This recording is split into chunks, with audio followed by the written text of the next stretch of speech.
Welcome to How to Pronounce.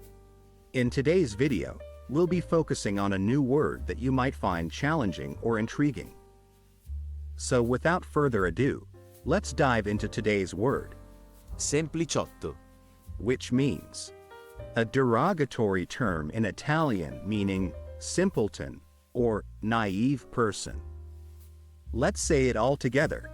Sempliciotto. One more time. Sempliciotto. Now let's split the word into syllables and then pronounce each syllable one by one. Sempliciotto.